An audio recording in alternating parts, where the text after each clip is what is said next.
Baik, Assalamualaikum warahmatullahi wabarakatuh. Waalaikumsalam warahmatullahi wabarakatuh. Bismillahirrahmanirrahim. Alhamdulillahirabbil alamin wassalatu wassalamu ala asrofil anbiya'i wal mursalin sayyidina wa maulana Muhammadin wa ala alihi wa sahbihi ajma'in amma ba'du.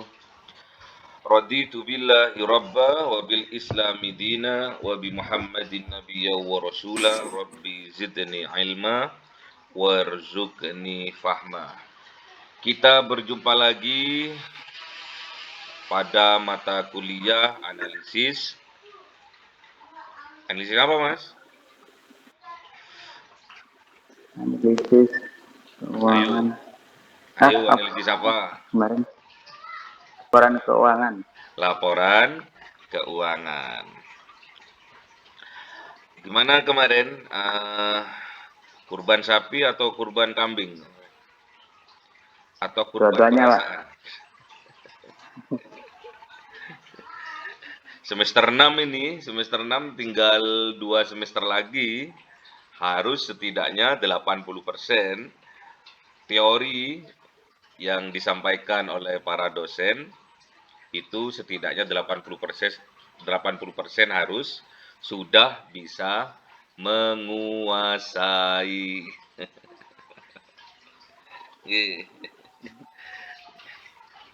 Ekonomi bisnis syariah atau ekonomi syariah ini? Manajemen. Bisnis atau ekonomi? Manajemen bisnis. MPS. Oke, siap. Ini kalau yang satunya ini Mas Akmal siapa ini? Polisi Akmal. Siapa ini? Kok nggak ada orangnya ini? Tidur apa ini? Kemarin mohon maaf pas jaringan jelek, buruk, terputus. Padahal itu pada saat kemarin itu ada orang tua beserta anak-anaknya dari luar kota datang ke sini itu untuk menitipkan anaknya. Jadi Ustadz itu ada usaha di depan itu namanya asrama Amam. Di belakang masjid itu pondok Amam. Jadi beda antara Amam sebagai asrama dan Amam sebagai pondok pesantren, itu beda. Semua yang membiayai pondok pesantren itu dari asrama Amam. Jadi pondok pesantrennya itu free, ya. Pondok pesantrennya itu gratis, biaya pendidikan, biaya makan, semuanya gratis. Yang membiayai adalah asrama Amam yang ada di depan, ya. Jadi harus seperti itu. Kalian harus bisa mempunyai pemikiran yang besar ke arah masa depan, ya. Jadilah pengusaha, tapi pengusaha yang berlandaskan iman, ya.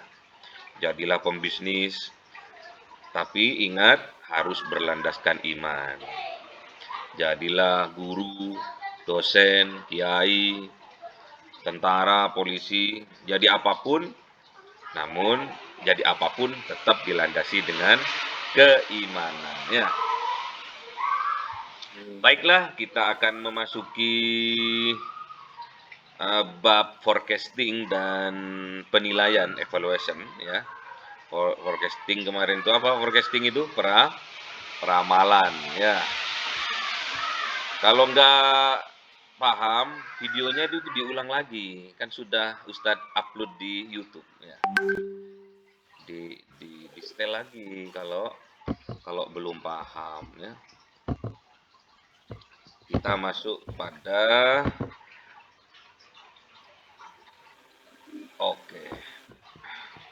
kemarin kita terputus pada pengertian penilaian. Nah, kalau peramalan sudah jelas, peramalan itu bahasa Mandarin. Bahasa Madura, bukan, bahasa Inggris ya. Bahasa Inggris itu forecasting ya. Peramalan. Peramalan bagaimana membidik masa yang akan datang, memperkirakan masa yang akan datang ini tidak terlalu jauh dengan kenyataan. Itu namanya forecasting. Bukan ramalannya Mbah Dukun, bukan. Bukan ramalannya Mama Loren, bukan ya. Kita masuk Rekod. pada subbab yang kedua, yaitu penilaian atau evaluation ya. Apa itu penilaian? Adalah proses mengonversi peramalan menjadi estimasi nilai perusahaan. Apa estimasi itu? Perkiraan ya, kira-kira. Kira-kira perusahaan yang kita miliki nih, entah itu perusahaan kecil yang namanya home industry, nggak masalah. Yang penting kalian itu mempunyai mental seorang entrepreneur atau pengusaha. Ya, seperti apa yang dilakukan oleh Kanjeng Nabi Muhammad juga oleh para sahabatnya. Itu mentalnya mental pengusaha. Ulama tapi pengusaha. Pengusaha tapi ulama. Keren ya. Amin, gitu loh. Kok nggak amin ya. Kemarin yang sebelum hari raya Idul Adha, itu hari apa itu? Hari Sabtu apa ya? Itu bukan hari Sabtu. Hari Minggu. Hari Minggu itu Ustadz ke Selangor. Ke Selangor di Malaysia. Itu membuka lahan pertanian. Membuka lahan pertanian budidaya rumput. Jadi rumput itu ada 4 jenis yang kami kelola. Ada rumput Filipin, ada rumput Jepun atau Jepang, ada rumput kokras atau rumput gajah, ada juga rumput mutiara. Jadi ada 4 jenis yang kami kelola. Tapi kemarin itu Ustadz itu buka lahan khusus Ustadz tanami rumput Jepun atau rumput Jepang. Rumput Jepang ini harganya sekitar 4,5 sampai 5 ringgit per 10 kali 20. Jadi per 10 cm kali 20 cm itu harganya 5 ringgit. 5 ringgit kalau diuangkan ke rupiah itu sekitar 19.000. 5 ringgit itu 5 ringgit itu sekitar 19 sampai 20.000 per kaki. Kalau di sana itu hitungnya kaki. Jadi 10 cm kali 20 itu namanya kaki. Jadi per kaki itu nilai rupiahnya sekitar 20.000. Sedangkan yang kita buka ini, yang kami buka di Selangor ini, tepatnya di Damansara ya, daerah kota Damansara situ, itu sekitar 15.000 kaki. 15.000 kaki kalikan 20.000. Ayo, ada berapa? 15.000 kaki atau 15.000 keping dikalikan per kepingnya atau per kakinya itu 20.000. Ya. Jadi 15.000 kali 20.000. Ini setiap 2 bulan baru bisa dipanen. Ya.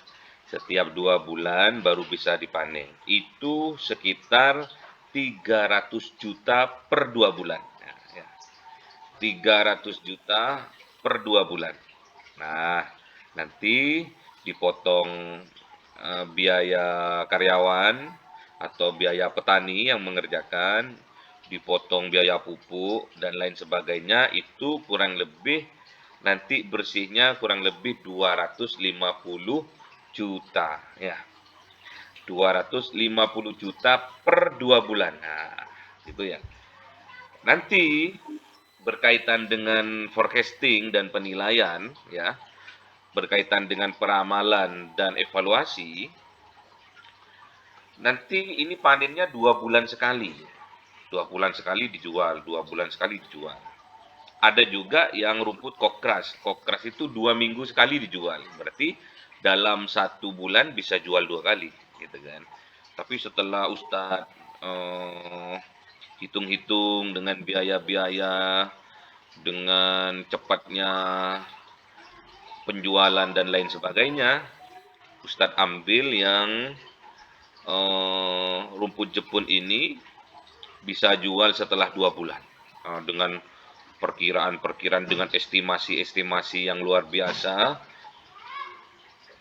Nanti setelah ini berjalan 6 bulan, bahkan sampai 1 tahun, tiap bulan sudah bisa dievaluasi. Nah, tiap 2 bulan sudah bisa dievaluasi karena produksinya ini bisa dijual atau bisa dipasarkan itu setelah 2 bulan. Nah, 2 bulan, setiap 2 bulan kita bisa mengevaluasi. Jadi setiap rumput yang kita produksi, yang kita tanami, yang kita kerjakan, yang kita tanam, yang kita rawat, yang kita beri pupuk, yang kita sirami tiap hari, nanti bisa dipanen itu selama 2 bulan. Nah, setelah 2 bulan, berarti 4 bulan, itu sudah bisa dinilai. Oh, ternyata penanaman atau pertanian dalam bidang rumput Jepun ini menguntungkan. Ini membuka peluang karena yang lainnya tidak ada yang bertani rumput Jepun misalkan. Bisa dievaluasi sudah bisa dievaluasi. Terus untuk kedepannya 2 bulan ke depan sudah bisa diramalkan, sudah bisa diforecastingkan. Jadi diramalkan juga bisa, dinilai apakah layak untuk dilanjutkan atau tidak, itu sudah bisa selama 2 bulan. Oke, apa itu penilaian? Adalah proses mengonversi peramalan menjadi estimasi. Oh, 2 bulan ke depan nih langsung laku, langsung dipromosikan, langsung dipasarkan, langsung laku. Tidak nunggu 1 minggu, langsung 1 hari 2 hari langsung laku semua. Setelah diramalkan seperti itu, kenyataannya pada waktu setelah 2 bulan kemudian, setelah layak untuk dijual, layak untuk dipanen dan dipasarkan, ternyata terbukti bahwa tidak sampai 2 hari rumput yang kita rawat itu sudah ditebas. Apa ditebas itu namanya? Diborong. Ya, diborong oleh pengusaha perumahan, pengusaha rumput golf, perusahaan sepak bola yang punya gedung sepak bola, yang punya lapangan golf, yang punya perumahan real estate yang besar-besar. Ini sangat diminati oleh mereka. Kelasnya, levelnya adalah middle ke atas, menengah ke atas. Ya. Oh, jadi sangat penting antara forecasting dan evaluation. Ya, antara peramalan dan penilaian. Untuk bagaimana jauh ke depan kita bisa memutuskan apakah kita tetap memproduksi barang yang ada sekarang, apakah tidak, apakah ditambah atau tidak, atau dikurangi atau tidak. Itu sudah bisa kita mengevaluasi dan meramal mulai dari sekarang. Ya. Oke, lanjut.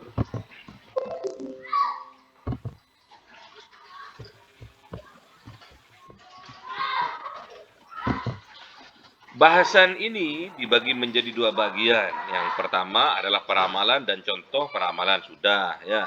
Yang kedua yaitu penilaian mulai dari definisi penilaian, pendekatan-pendekatan yang bisa digunakan dalam penilaian dan tahap-tahap penilaian dan contoh penilaian. Oke.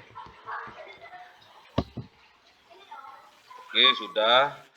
Peramalan sudah jelas ya.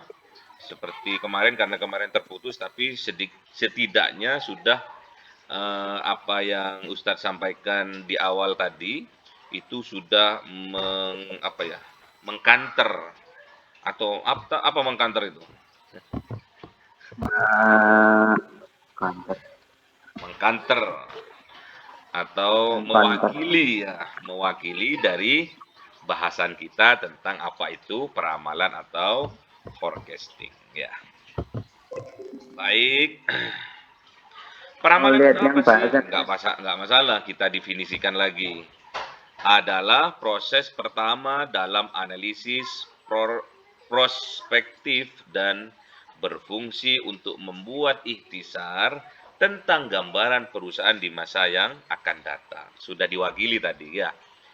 Apa yang kita usahakan, apa yang kita produksi, akan kita lanjutkan atau kita tutup, itu sudah bisa kita lakukan mulai dari sekarang. Siapa sih yang berkepentingan dengan peramalan ini? Yaitu stakeholder, analisis kredit, dan pihak lainnya yang berkepentingan. Apa itu stakeholder? Ada yang tahu? Stakeholder itu apa? Ada yang tahu stakeholder?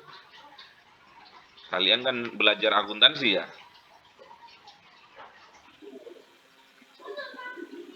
Apa stakeholder? Hah?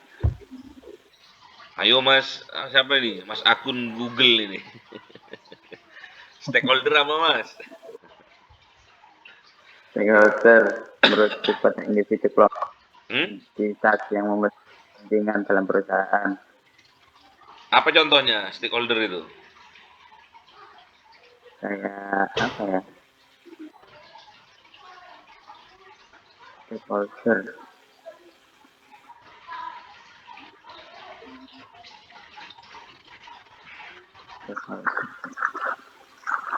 Apa stakeholder? Contohnya?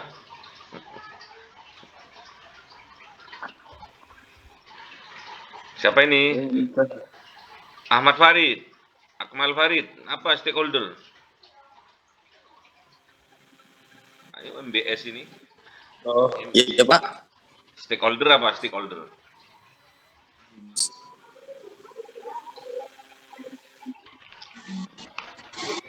Pihak yang memiliki kepentingan dalam perusahaan. Ya, apa contohnya? Contohnya apa anaknya Mak ini? Contohnya administrasi. Keren ya. Administrasi. Hah? Pegawai atau karyawan. Terus apa lagi?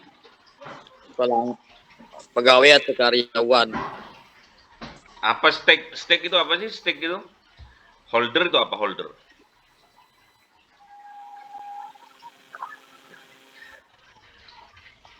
Ayo. Apa stakeholder? Stake holder apa?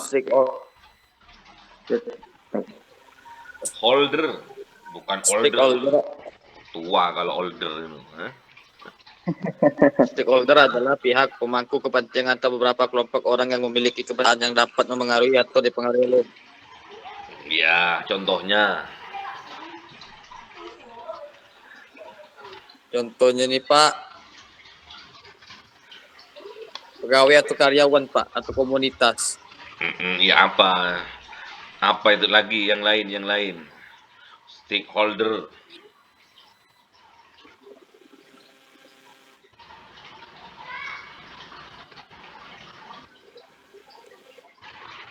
Kok cuma karyawan? Karyawan kan cuma bawah. Supplier. Apa contohnya? Investor. Supplier. Investor. komunitas, Gak apa-apa, bener. Apa lagi? supplier, Hah? supplier, Supplier? Ye, Apa supplier apa itu? supplier komunitas. Hah? Baca ya, baca. Stakeholder baca, ya. Jangan cuma ditanya terus buka Google terus dibaca.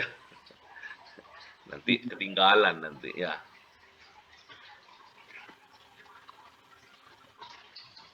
Stakeholder.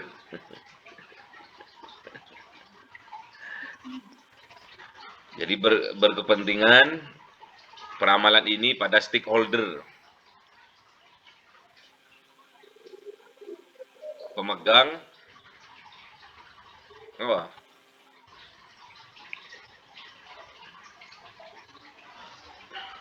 Contohnya apa? Masih bingung, Pak. Masih bingung.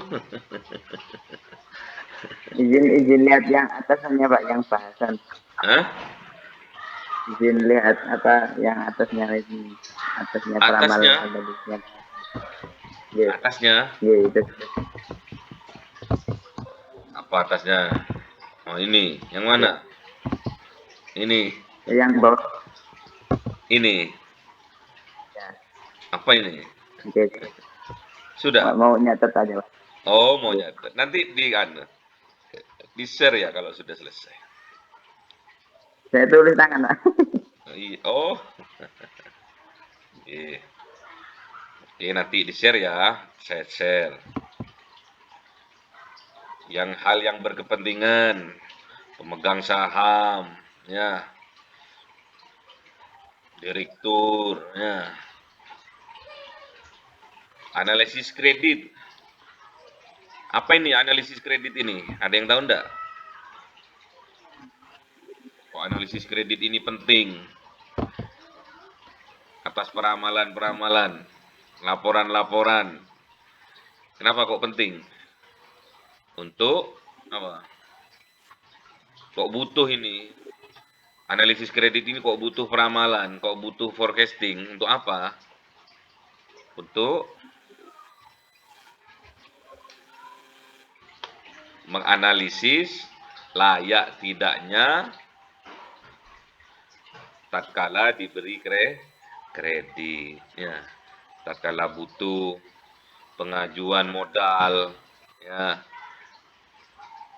Butuh untuk pembelian mesin. Nah, nanti dianalisis, ini layak enggak ini dapat kredit nih, dibantu enggak nih, atau pihak lainnya yang berkepentingan, termasuk produsen, termasuk konsumen, ya. Oke. Sekarang, menurut teori keuangan, nilai sebuah perusahaan adalah sama dengan nilai perusahaan bagi pemilik perusahaan, ya. Bagi pemilik perusahaan, perusahaan yang dimilikinya tersebut akan memberikan nilai jika perusahaan tersebut mampu memberikan return dalam bentuk dividen. Apa itu dividen? Ada yang tahu? Lupa, Pak. Lupa? Dividen. Dividen apa? Dividen.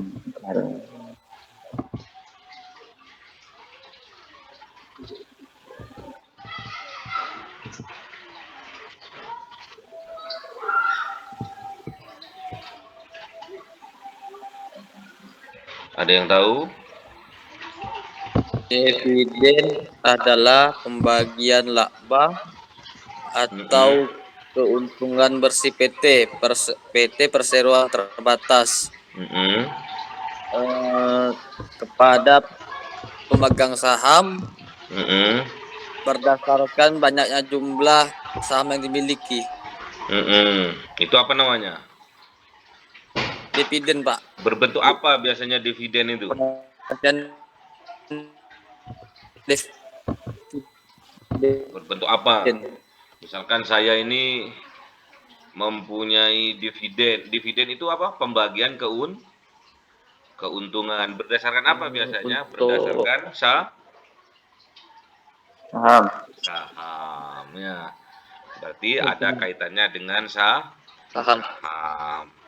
Ya.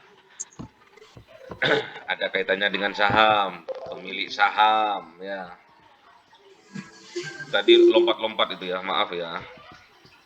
Kita masuk ke ini dulu.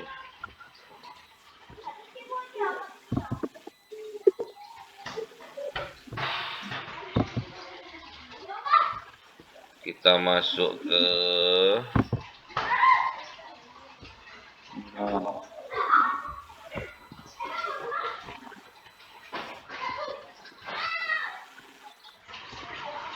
Oke, ini sudah peramalan. Sekarang masuk ke peramalan untuk 1 tahun ke depan. Apa sih tahap-tahapnya sih? Bagaimana yang harus kita persiapkan? Ada berapa tahap? Ya, di sini ada 3 tahap untuk meramalkan 1 tahun ke depan. Itu ada 3 tahap. Tahap pertama, membuat peramalan untuk kinerja operasi yang dibuat dalam laporan laba rugi. Sudah pernah ya membuat laporan laba rugi? Sudah pernah belum?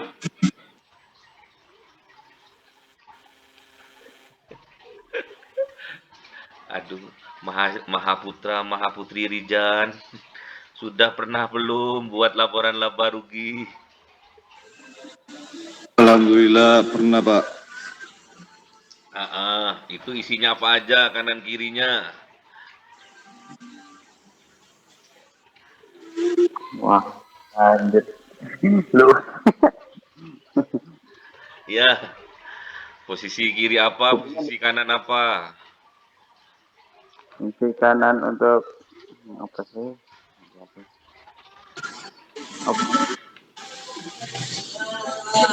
Kiri modal, kanan keuntungan Pak. Bener tak? Tapi Lupa.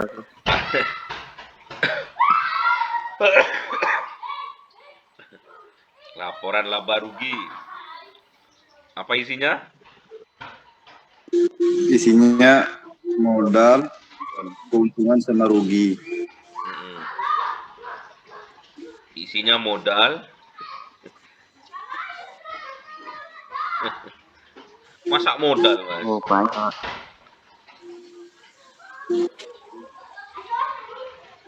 Modal atau pendapatan, Mas? Pendapatan. Pendapatan dikurangi biaya. Ya. Pendapatan dikurangi biaya-biaya, itu baru laporan laba rugi. Dia berlaba atau rugi, ya. Kalau pendapatannya lebih kecil dari biaya-biaya yang dikeluarkan, itu namanya rugi, ya. Kalau pendapatannya lebih besar dari biaya yang dikeluarkan, itu namanya untung atau laba. Tuh. Ya. Gak ada modal-modal. Gitu. Dapat berapa akuntansinya? Dapat 100. Malu. Dapat 100, dapat A, tapi nggak bisa. Ditanya nanti dites di perusahaan, jadi karyawan, ngelamar di perusahaan, dites. Wah, nilainya kok bagus nih. Mahaputra, mahasiswa dari STIS Riyadul Jannah ini, ya. Kumlot, dapat A semua ini. Dites lah, suruh buat laporan laba rugi. Terus ternyata keliru. Malu tidak. malu dan Alam. pastinya tidak diterima di perusahaan itu. Ya, Alhamdulillah, insya Allah ya, ke belajar perusahaan. lagi ya, belajar lagi. Kalau saya yang ngajar akuntansi, cukup pokok-pokoknya yang sederhana, nanti bisa dikembangkan sendiri. Ya, jadi jenengan juga seperti itu. Nggak apa-apa, cari dosen online atau apa di YouTube atau apa, cari bagaimana cara membuat laporan keuangan sederhana, misalkan. Laporan laba rugi sederhana, misalkan. Nanti dikasih tahu, ada tutorialnya di situ. Ya, belajar nggak masalah. Dan kalian ini kan kuliah online ya, harus sering banyak online juga ya. Itu yang pertama. Tahap pertama adalah membuat peramalan untuk kinerja operasi yang dibuat dalam laporan laba dan rugi. Jadi kinerja operasinya itu dibuat dalam laporan laba rugi. Pada tahap ini, data-data yang diperlukan ada dua. Yang pertama yaitu laporan laba rugi untuk beberapa tahun terakhir. Dan yang kedua yaitu rasio-rasio keuangan seperti pertumbuhan penjualan, margin laba, persentase beban operasi dibagi penjualan, persentase beban bunga dibagi pinjaman jangka panjang, dan persentase beban pajak penghasilan dibagi laba sebelum pajak. Itulah langkah yang pertama dalam peramalan untuk 1 tahun ke depan. Ya, untuk 1 tahun ke depan. Terus untuk tahap yang kedua, membuat peramalan untuk kinerja investasi dan kinerja pendanaan yang dibuat dalam neraca. Bukan neraka ya. Neraca. Nah, jangan dibaca neraka. Neraca. Nah, kalau isinya neraca, Mbak Zainah Wardatul, isinya neraca apa aja?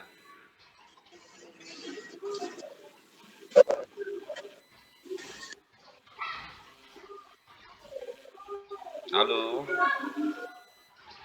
Neraca kanan kiri, yang kiri apa? Aktiva. Ini ada ndak ini Mbak Zainah ini?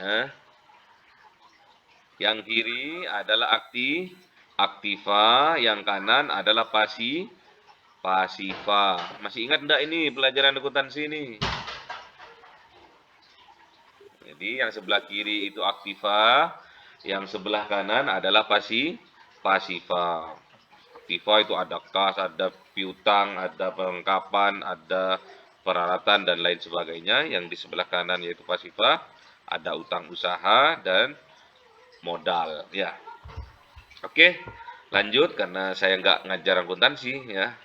Kalian setidaknya sudah bisa mereka-reka pelajaran apa yang harus saya pelajari, yang harus saya bisa berkaitan dengan peramalan ini ya.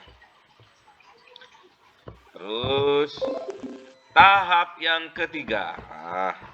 Kita sudah masuk pada tahap yang ketiga, yaitu membuat peramalan untuk kinerja operasi, investasi, dan pendanaan yang dibuat dalam laporan arus kas. Ayo, siapa yang tahu? Laporan arus kas. Isinya apa aja? Laporan arus kas. Ayo.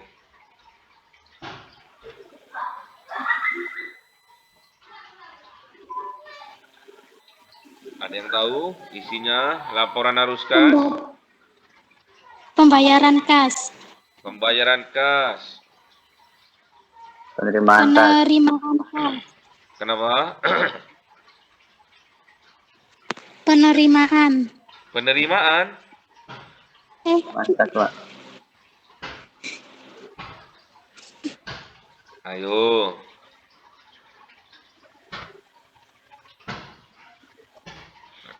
Apa aja isinya? Laporan arus kas. Siapa yang ngajar kemarin? Akuntansinya siapa yang ngajar? Bu Erni. Bu Erni. Paham Nggih. waktu diajari? Insyaallah. Insya Allah. Kok masih bingung? Belajar yang sederhana ya. Nggak usah belajar yang jelimet-jelimet dulu. Yang penting dasar-dasarnya kalian sudah paham, tinggal dikembangkan ya. Nggih. Oke, laporan arus kas ini disusun berdasarkan informasi yang diperoleh dari laporan laba rugi dan neraca yang dihasilkan dari tahap pertama dan tahap kedua. Jadi tahap pertama adalah laporan laba rugi, tahap kedua yaitu diperoleh dari neraca. Ya, itu yang dibuat dasar dalam pembuatan laporan arus kas. Ya, baik. Kita masuk. Takutnya error kayak kemarin ya. Kita langsung masuk kepada subbab yang kedua yaitu penilaian atau evaluation. Penilaian adalah proses mengonversi peramalan menjadi estimasi nilai perusahaan. Penilaian adalah proses mengonversi peramalan menjadi estimasi nilai perusahaan. Jadi, estimasi apa tadi? Perkiraan ya. Perkiraan-perkiraan yang bernilai, yang ada nilainya dari sebuah perusahaan. Penilaian perusahaan secara konsep bisa dihubungkan dengan satu dari dua hal ya. Penilaian perusahaan secara konsep bisa dihubungkan dengan satu dari dua hal. Yang pertama, nilai perusahaan dihubungkan dengan nilai ekuitas perusahaan. Apa ekuitas itu? Halo? Ekuitas. Apa? Ekuitas. Ada yang tahu? Ekuitas Jumlah uang jumlah uang yang gimana? yang akan dikembalikan kepada pemegang saham. Sorry. Ya nggak apa-apa. Belajar sama Mbah Google ya, nggak apa-apa. Yang penting kalian paham. Nih. Nggak apa-apa. Terus yang kedua, nilai perusahaan dihubungkan dengan nilai aset perusahaan. Apa nilai aset itu? Betul, Mas. Hah? Nilai aset. Apa nilai aset itu? Betul. Anak mama, Hah? anak mama bayar. Ayo. Nilai aset siapa aja ini?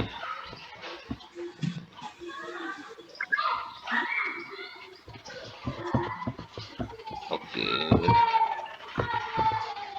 Apa nilai aset?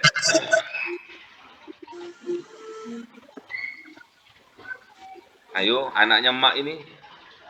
Apa nilai aset ini? Hah? Itu lagi.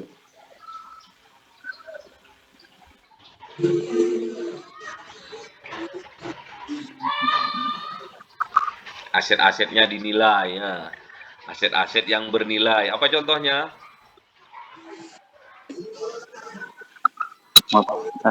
Hmm? Apa contohnya? Aset perusahaan itu apa contohnya? Betul. Hah? Betul, Apa? Mas. Tanah, gedung ya. Oke, lanjut. Oke.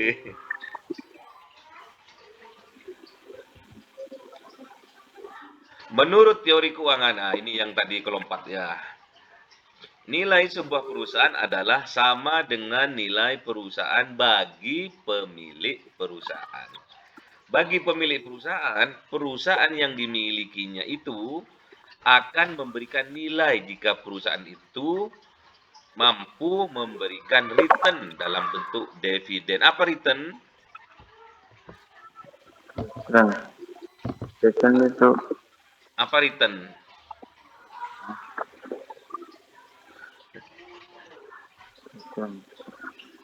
Return.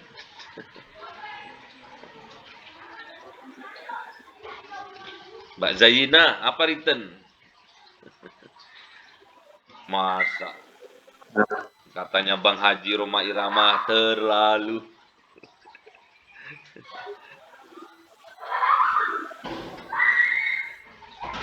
Return, susu. Kembalian. Nih.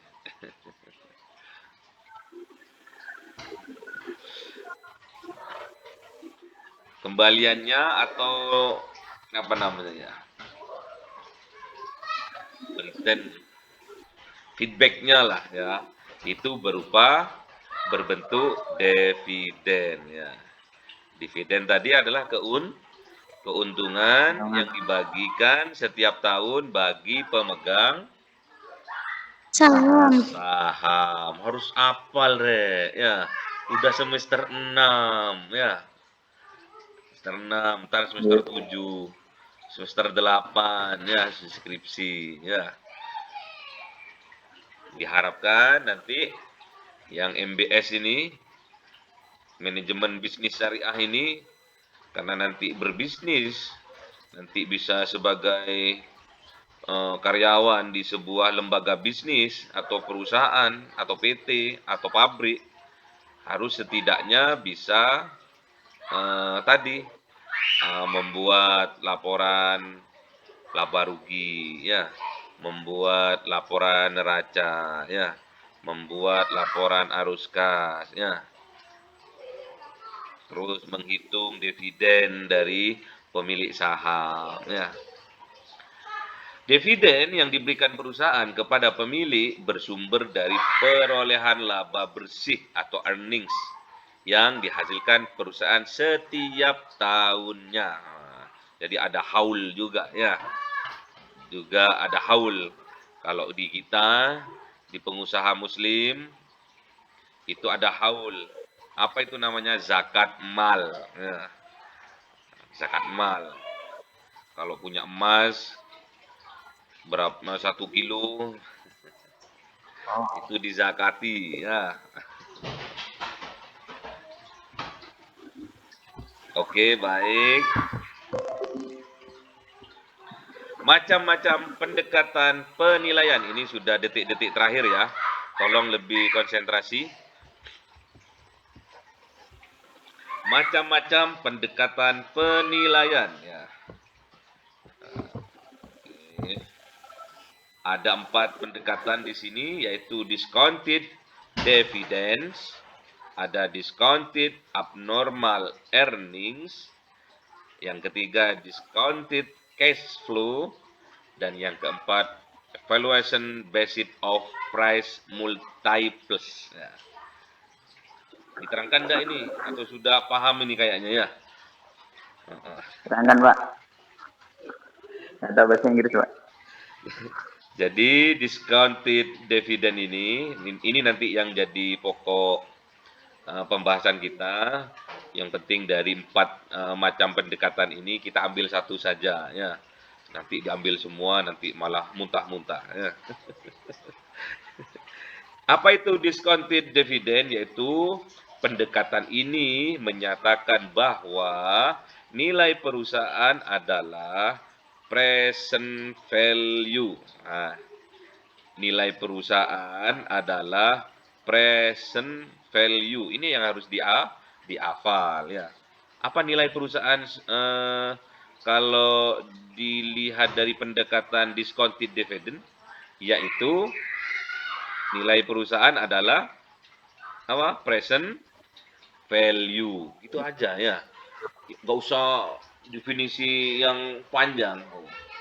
Menurut pendekatan discounted dividend ya, nilai perusahaan adalah present value, nilai masa depan ya.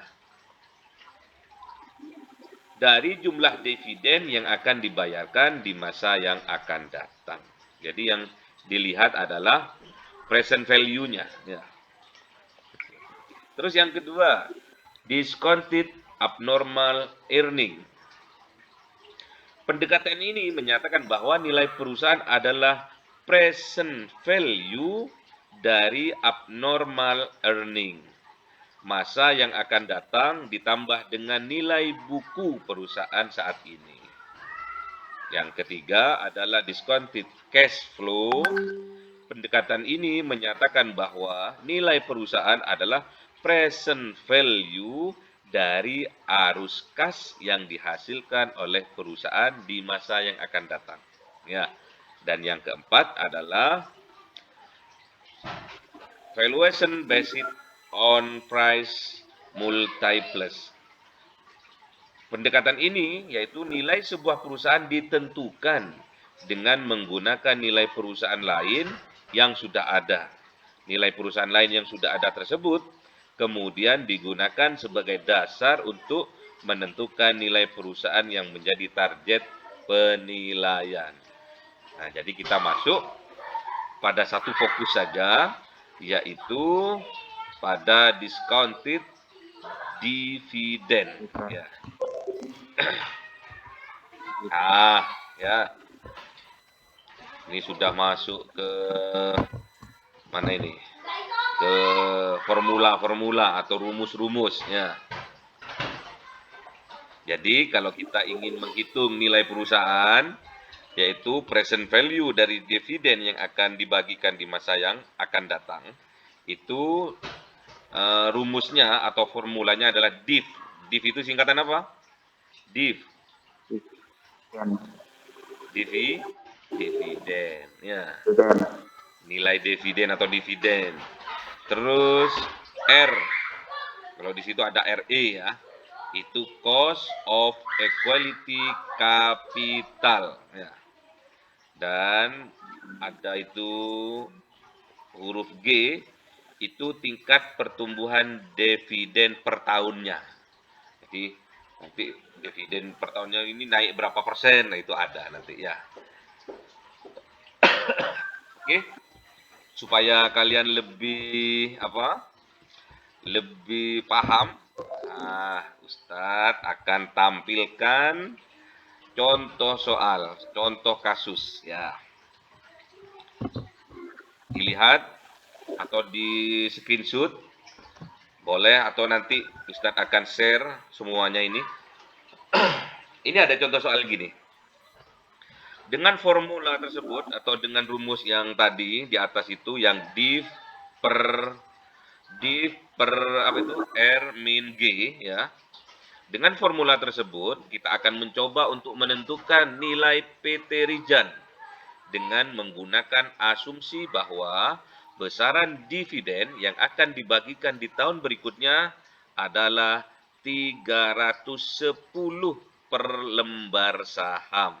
Ya, harus digarisbawahi bahwa dividen yang akan diberikan di tahun-tahun berikutnya adalah sebesar 310 per lembar saham, yaitu sama dengan dividen yang dibagikan di tahun-tahun sebelumnya. Jadi nggak ada perubahan. Dengan asumsi pertumbuhan dividen adalah 0%. 0 dulu lah ya, biar nggak mumet.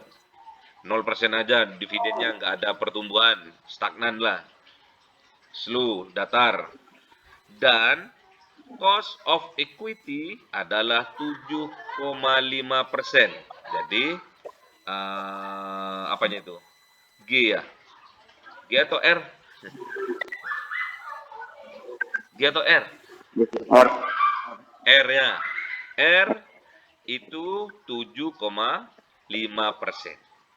Maka nilai PT Rijan adalah titik-titik per lembar saham. Ada yang bisa langsung disampaikan, dicoret-coret sesuai dengan formula rumus yang tadi, kemudian disampaikan ke Ustadz.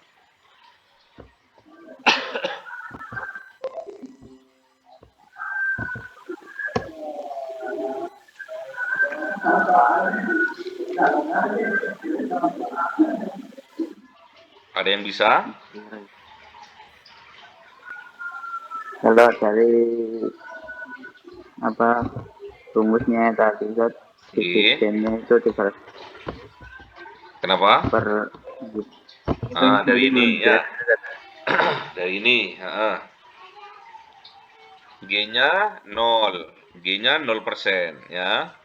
R-nya berapa tadi? Berapa? 7,5 ya. 5.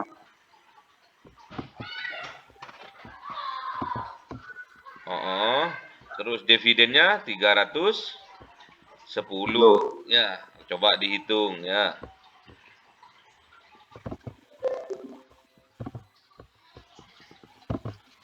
Jadi nilai PT Rijan sama dengan berapa? 310 dibagi berapa? Dibagi berapa? 5. Halo? Dibagi berapa? Kalinya atau 0 Ustaz? 7,5% dikurangi berapa? 0%. Dikurangi 0%. Ini sebetulnya di bawahnya ya. Di bawahnya sini. Gini ya.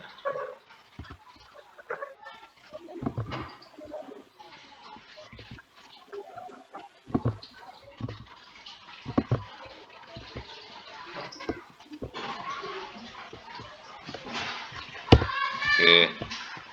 Ini 310 dibagi 7,5% dikurangi 0. Berapa hasilnya? 110. Hasilnya berapa?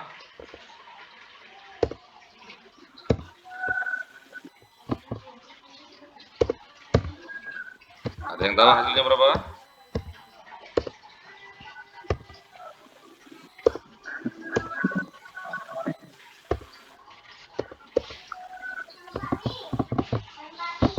Dalam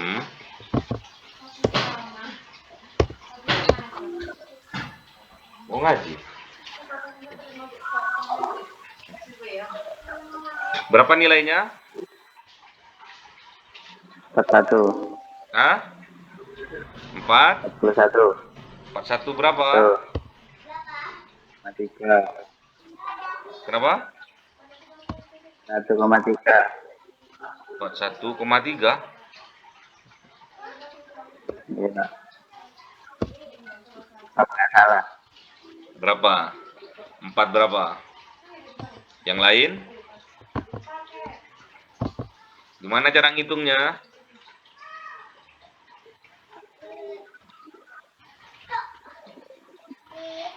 (310) dibagi 0,07 atau 0,08. Kalau dibulatkan yang 5 itu ya. Hasilnya berapa?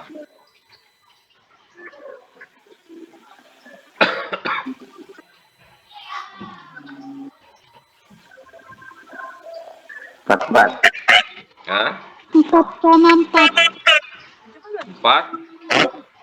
4,4. 4,4. Dari mana 4,4?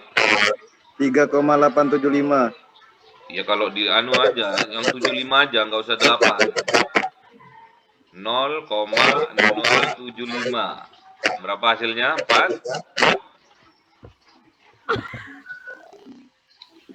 Berapa? 4,1. 4,1 3 4,4. ya, itu ya. Itu penghitungan sederhana ya. Jadi nilai dividen yang diberikan oleh PT Rijan per lembarnya adalah senilai 310 Ya. Oh, Sedangkan pertumbuhan dividennya 0, nggak ada pertumbuhan tetap. Terus cost of equity-nya adalah 7,5% atau setara dengan 0,075. Ya. Maka nilai PT Rijan per lembar sahamnya adalah 4,133 per lembar saham. Penting apal rumusnya ya. Per lembar saham. Oke.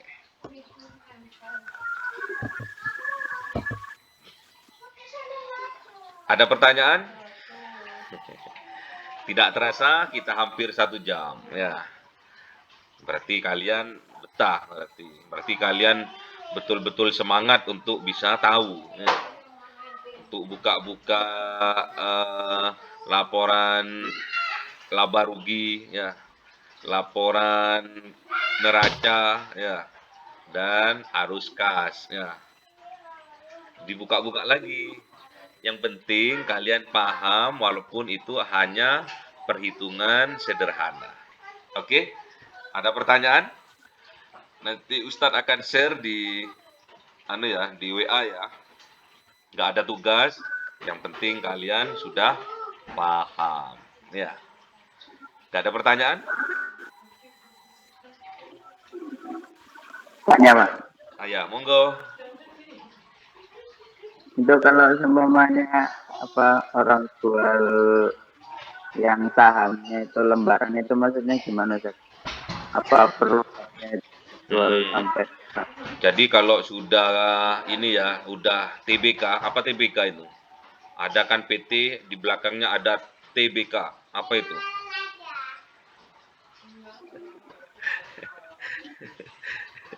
Apa? Kalau ada TBK-nya berarti sudah punya saham, ya. Sahamnya itu nilai dari perusahaan keseluruhan itu dijadikan berapa lembar saham. Gitu. dibeli gitu? Boleh. Dibeli kalian boleh.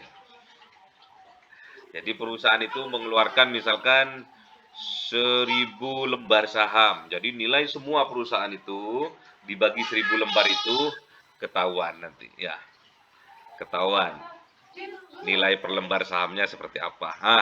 Nanti tatkala ratingnya perusahaan itu meningkat di bursa efek misalkan juga meningkat atau apa, nanti saham-sahamnya itu bisa diperjualbelikan. Yang awalnya kita hanya per lembarnya misalkan tadi 310 ya. Karena perusahaan ini terus meningkat, nilai perusahaannya terus membesar, akhirnya banyak yang nyari sahamnya perusahaan PT Rijan misalkan. Aku pingin memiliki sahamnya PT Rijan nih. Bagus perusahaannya. Perkembangannya luar biasa pesat misalkan. Berapa per lembar sahamnya sekarang?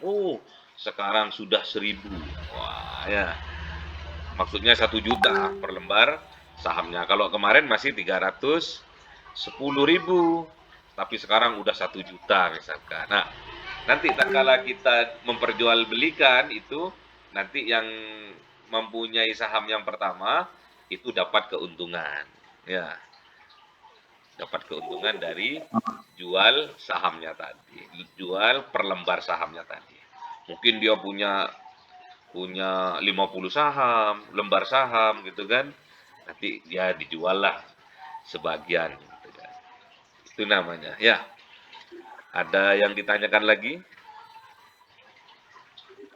TBK apa TBK tadi? Kok nggak jawab? Ada PT, belakangnya ada tulisan TBK. Apa itu?